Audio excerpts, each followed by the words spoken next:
미국 감리교연회에 입회하려는 목회자들에게 주어지는 두 가지 질문이 있다고 합니다. 이 질문들은 감리교의 창시자인 존 웨슬리 목사님 당시 총회에서 심사 과정을 통과한 자들을 설교자로 받을 때에 행해졌던 역사적인 질문이기도 합니다. 당신은 완전을 향해 전진하고 있는가? 그리고 당신은 이 세상에서 사랑 안에서 완전하게 되는 것을 바라고 있는가? 입니다. 그리스도인의 완전을 의미하는 것인데 여기서 완전이라는 말을 잘 이해할 필요가 있습니다. 존 웨슬리는 자신의 신앙과 생애의 목표를 마음과 생활의 성결에 두었고 그리스도인의 완전에 도달하기 위하여 일평생 모든 힘과 방법을 다하여 노력했다 합니다.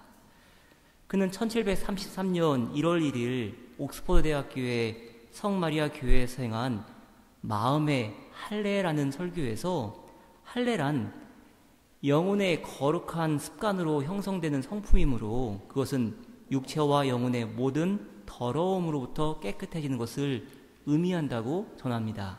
그리고 진정한 기독교의 경건이란 우리의 마음이 그분의 형상으로 새로워져 하늘에 계신 우리의 아버지의 온전하심과 같이 온전하게 되어 그리스도 안에 있었던 모든 덕으로 입혀지는 것이라고 역설하였습니다. 웨슬리가 말했던 완전, 이 완전은 신자가 하나님을 향한 마음과 동기와 의도와 태도에 있어서의 순수성입니다. 결코 인간의 원죄로부터 나오는 연약함과 무지와 결점과 실수가 없는 그러한 완전은 아니었습니다. 그는 그리스도인의 완전에 대한 평이한 해설이라는 글에서 이렇게 전합니다. 완전이란 신자의 모든 생각과 말과 모든 일이 하나님을 사랑하는 순수한 의도, 즉 순수한 사랑에 의해서 지배되는 것이며 그러나 동시에 인간의 연약함에 의해서 나오는 무지와 실수가 전제된 것이다. 그리고 인간이 순수한 사랑에 의해서 지배되는 것과 실수할 수 있다는 것은 모순되지 않는다. 어떠한 의미에서의 완전입니까? 하나님을 사랑하는 순수한 마음의 동기와 의도에 있어서의 완전이고 인간의 연약함에 제한된 완전입니다.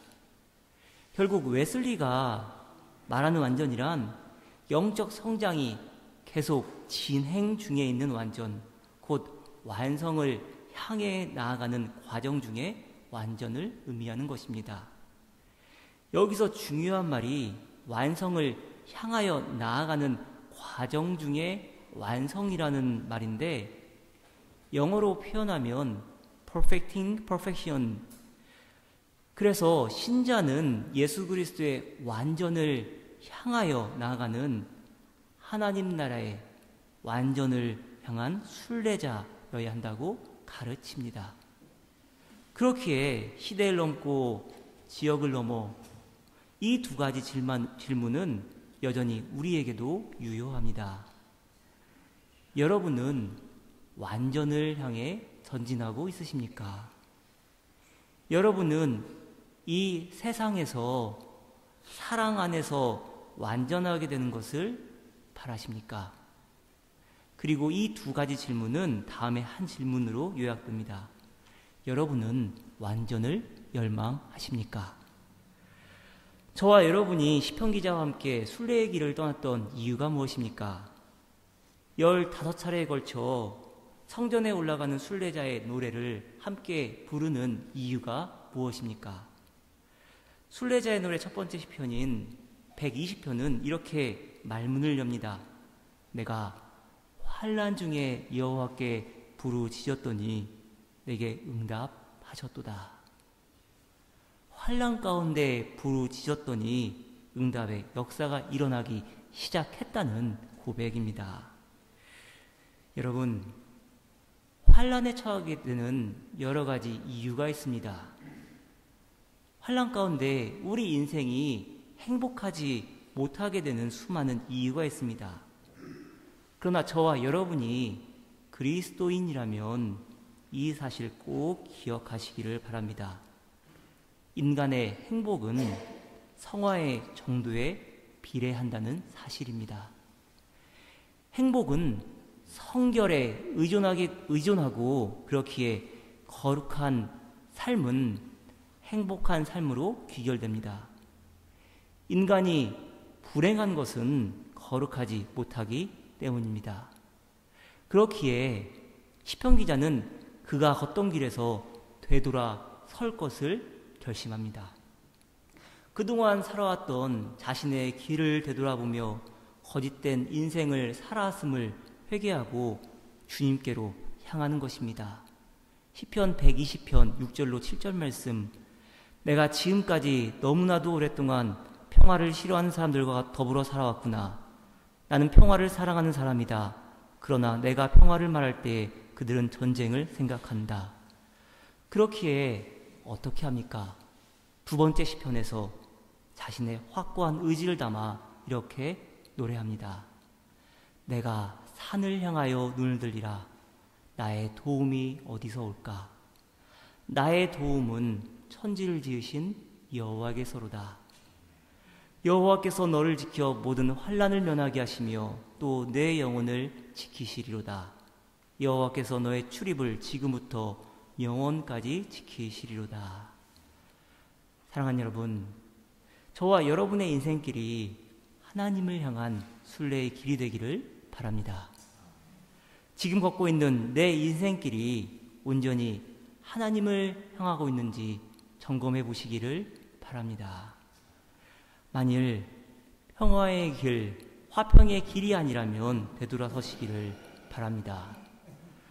작가 한강의 시 한 편을 접하며 저의 지난 인생을 되돌아보는 시간이 있었는데요.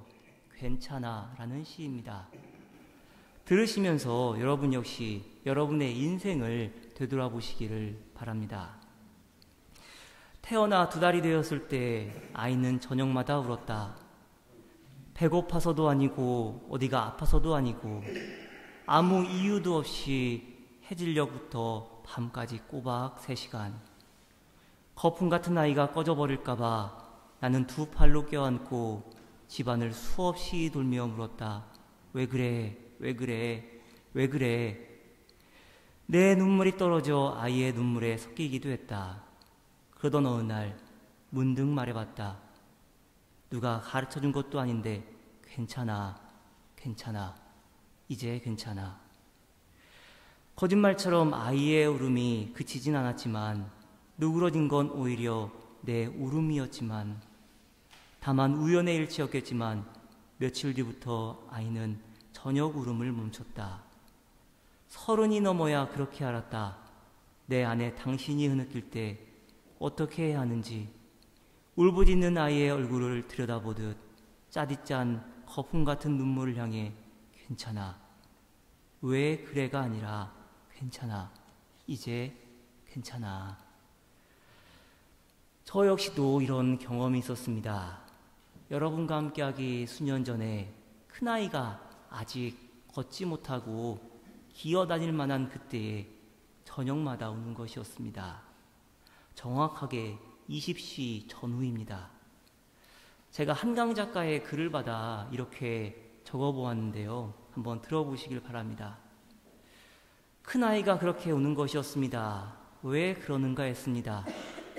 기도하다가 며칠이나 왜 그래 왜 그래 했는데 기도하다가 알았습니다. 저녁 기도 시간이었는데 내가 울며 회개해야 하는데 그렇지 않으니 저 아이가 우는구나. 그래서 아이에게 달려갔습니다. 그리고는 아이에게 말합니다. 미안해 미안해. 아빠가 울어야 하는데 아빠가 알지를 못하니 너가 우는구나. 거짓말처럼 다음 날부터 아이가 울지 않았습니다. 그제야 알았습니다. 내가 알아야 하는데, 내가 하나님을 알아야 하는데. 새벽에 그 아이가 새벽 기도에 나왔길래 기도를 해주었더니 순간 눈물을 똑하니 흘립니다. 왜 그랬냐고 물었더니 슬펐다 합니다. 그래, 우리 모두 슬픈가 보다. 괜찮아, 괜찮아질 거야. 이제 괜찮아. 한강 작가가 30이 넘어야 그렇게 알았다 합니다. 시간이 흐른 뒤에야 비로소 깨닫는 것들이 있습니다. 저 역시도 아이보다 늘 뒤늦게 깨닫는 어리석음을 범합니다. 매일 저녁 20시가 되면 기도를 했는데 아이가 우는 것이었습니다. 그래서 왜 그래 했는데 순간 이런 생각이 지나갑니다. 내가 울어야 하는데, 내가 하나님 앞에 회개하며 울어야 하는데 그렇지 않으니 아이가 우는구나. 그래서 아이에게 달려갔고 아이에게 미안해, 아빠가 미안했던 겁니다. 사랑하는 여러분, 저와 여러분 역시도 바로 깨달으시기를 바랍니다. 하나님 앞에 바로 서 있는지, 우리의 모든 생각과 말과 모든 일이 하나님의 순수한 의도, 순수한 사랑에 의해 지배받고 있는지를 살피시기를 바랍니다. 이것이 아니라면 무엇하러 이 고된 순례의 길을, 순례의 여정을 떠났고 지금도 순례의 길을 걸어가고 계십니까? 깨달으시기를 바랍니다. 그런데 여러분, 이 사실에 감사하시기를 바랍니다. 저와 여러분의 인생이 결국에는 괜찮을 수 있는 이유가 있습니다. 노년의 야곱의 고백처럼 험악한 세월을 살아왔다 할지라도 괜찮을 수 있는 이유가 있습니다. 오늘 본문 시편 134편 1절입니다. 보라, 밤에 여호와의 성전에 서 있는 여호와의 모든 종들아, 여호와를 송축하라. 잠시 동안 헤맨다 할지라도 여러분 역시 지난 한 주간 얼마나 많은 일들을 겪으셨습니까? 다툼도 있었고 마음의 상함도 있으셨을 것입니다. 또 어떤 분들은 하나님이 부어주시는 크신 은혜를 체험하기도 했을 것입니다. 서로 다른 모습으로 지난 한 주간을 살아왔겠지만 지금 이 순간 여러분은 어디에 계십니까? 우리 함께 하나님 앞에서 예배하고 있고 하나님의 품에 안겨 있습니다. 이스라엘 백성 역시 그렇습니다. 험악한 세월 살아왔지만 결국에는 하나님 앞에 서 있는 그들입니다. 먼 길을 돌아왔지만 바벨론 포로기라는 70년의 험악한 세월을 돌아왔지만 결국 그들이 다다른 곳은 하나님의 도성 예루살렘이었습니다. 여러분, 활짝 벌린 두 팔과 가슴을 향해 환하게 웃으며 달려오는 아이를 반기는 여러분의 모습을 한번 상상해 보시길 바랍니다. 그리고 여러분의 품에 안기는 아이의 행복한 미소를 그려보시기 바랍니다.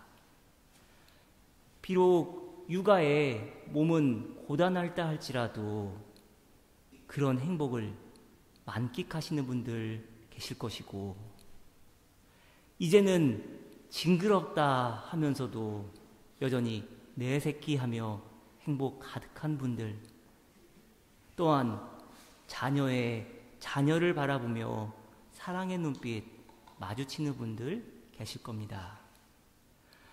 그런데 여기서 한 가지 질문이 있습니다. 여러분의 열심으로 예배당을 찾았다고 생각하십니까?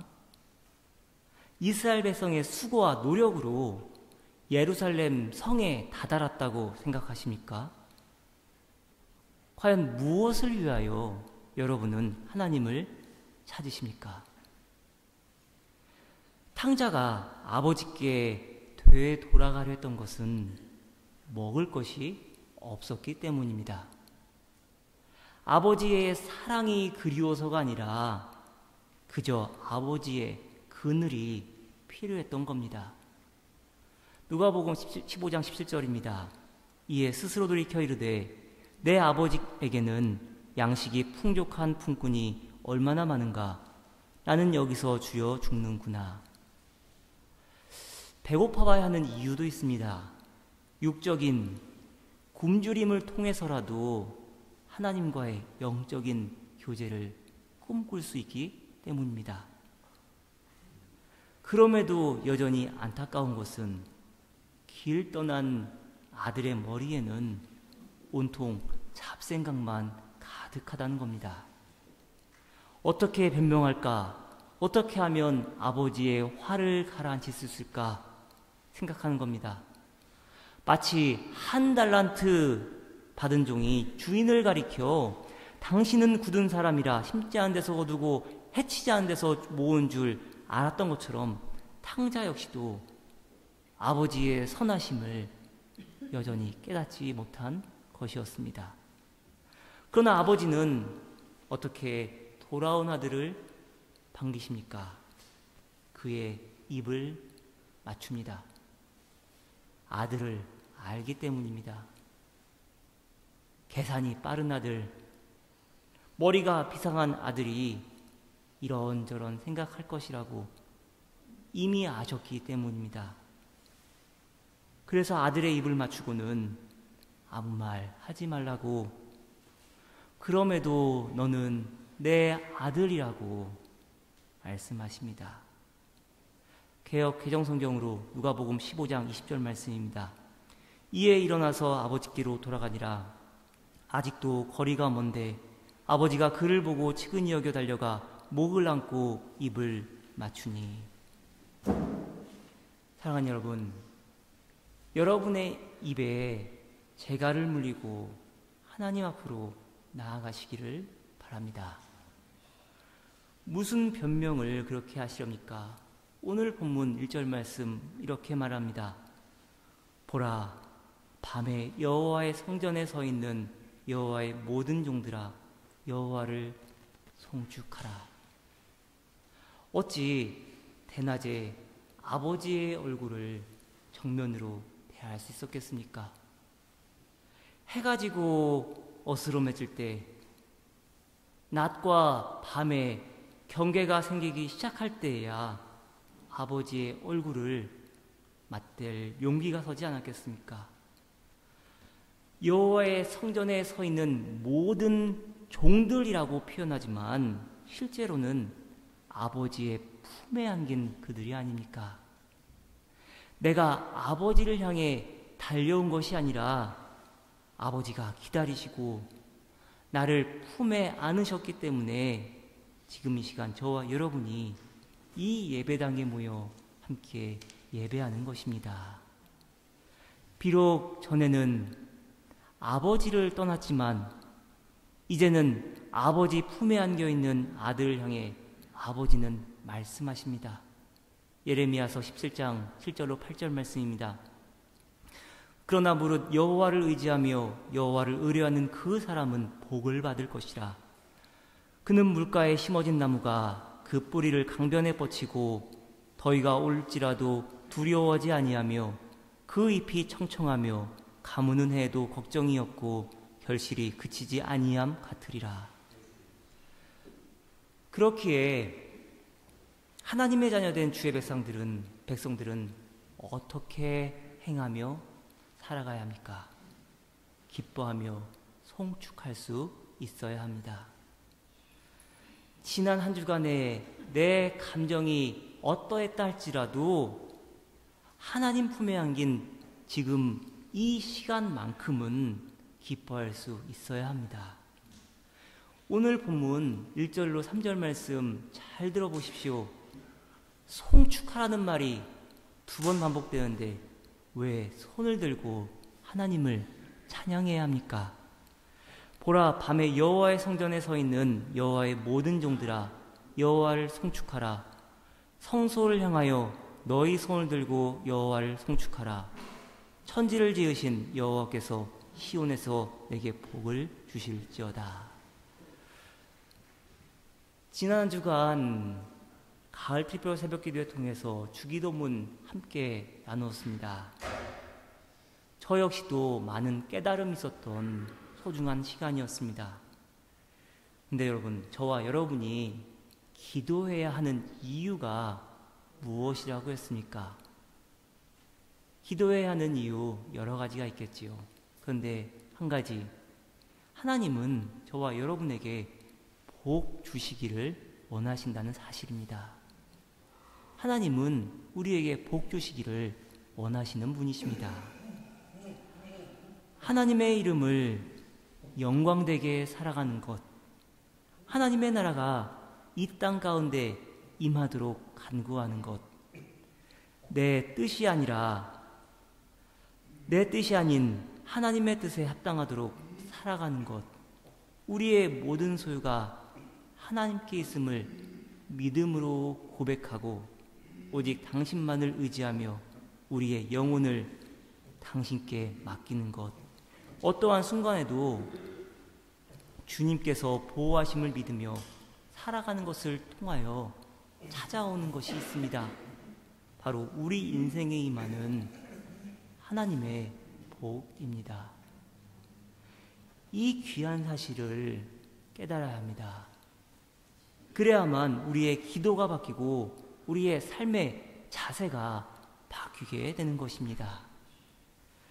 결국에는 하나님께서 우리의 인생을 복되게 하시고 가장 선한 길로 인도하실 것을 확신하기에 하나님을 송축하며 기쁨으로 나아갈 수 있는 것입니다. 이러한 깊은 깨달음과 확신이 있었기에 사도 바울은 로마서 14장 8절에서 다음과 같이 고백합니다. 우리가 살아도 주를 위하여 살고 죽어도 주를 위하여 죽나니 그러므로 사나 죽으나 우리가 주의 것이로다. 아멘이십니까?